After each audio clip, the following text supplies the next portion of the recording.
Olha, muito antes da gente sequer ouvir falar nos Greys, sabe? Antes mesmo dos discos voadores virarem essa coisa da cultura pop, teve um encontro. Um encontro num campo lá na Itália. A gente vai mergulhar agora num dos casos mais estranhos e, ao mesmo tempo, mais importantes da ufologia. Uma história lá de 1947 que, sinceramente, desafia tudo que a gente pensa que sabe. Então, se prepara, a gente volta para 1947, no interiorzão da Itália. O protagonista dessa história toda, um artista, um pintor, que estava prestes a viver algo que simplesmente não tinha explicação lógica nenhuma para a época. Tudo começa numa manhã bem tranquila, sabe? Dia 14 de agosto. O pintor italiano, um cara chamado Repuzielli Joannis, está lá num campo perto de Villa Santina, na região de Cárnia, fazendo o que ele mais gostava, pintando a paisagem. Um dia que tinha tudo para ser normal. Só que por volta das 9 da manhã, essa paz toda acaba. A uns 50 metros dele, mais ou menos, Johannes vê uma coisa. Um objeto em formato de disco, simplesmente pousado no campo. E era estranho, sabe? Silencioso, metálico, não tinha nada a ver com aquela paisagem. Mas olha, o disco de metal nem era a parte mais impressionante da cena. Não mesmo. O que realmente ia transformar aquele dia num dos casos mais bizarros da história estava ali, de pé, do lado da nave. Eram duas pequenas figuras. Pareciam dois homenzinhos, quase do tamanho de crianças, usando uns macacões azul escuros. Mas o que chamava a atenção mesmo eram os detalhes, sabe? Os punhos, os cintos e as golas, tudo num vermelho bem vivo. E na cabeça, eles usavam um capacete que deixava só o rosto de fora. E o rosto? Nossa, o rosto. A descrição que o Johannes deu é de cair o queixo, de tão detalhada. A pele, para começar, era meio marrom esverdeada.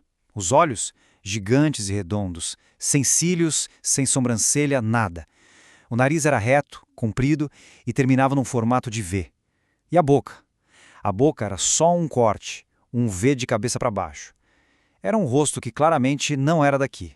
Essa imagem que a gente está vendo é uma tentativa de recriar essa bizarrice toda que o Johannes descreveu. Tenta se colocar no lugar dele por um segundo. Ele era um pintor, um cara acostumado a observar cada detalhe. E de repente ele está cara a cara com uma anatomia que não faz o menor sentido. Numa manhã que era para ser só mais uma. Então, o que tinha começado como uma observação cheia de curiosidade estava prestes a virar um confronto. E um confronto bem assustador. A paz daquele momento acabou, num piscar de olhos. A primeira reação do Johannes foi achar que era pegadinha, coisa de criança, e ele gritou com eles. Péssima ideia. A resposta foi na hora.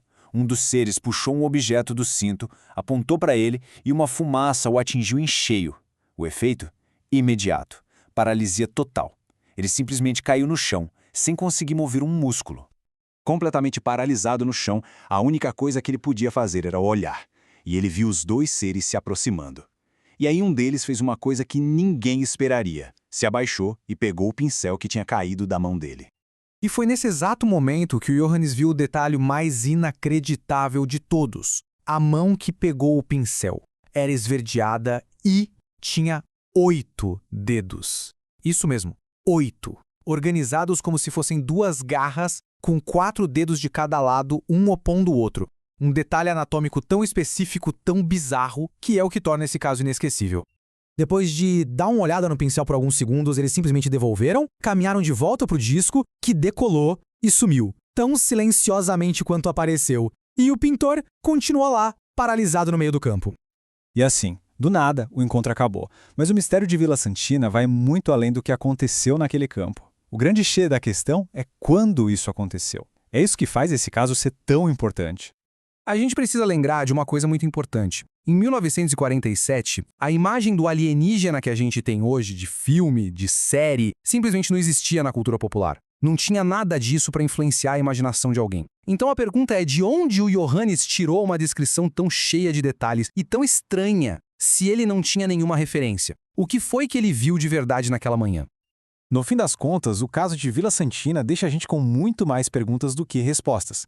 A estranheza do encontro, a tecnologia deles, a aparência daqueles seres, tudo isso aponta para um mistério gigantesco. E isso nos leva a uma pergunta final, uma pergunta que ecoa em toda a ufologia. Se a gente não está sozinho no universo, por que os encontros são quase sempre tão estranhos, tão rápidos e, no final de tudo, tão difíceis de decifrar?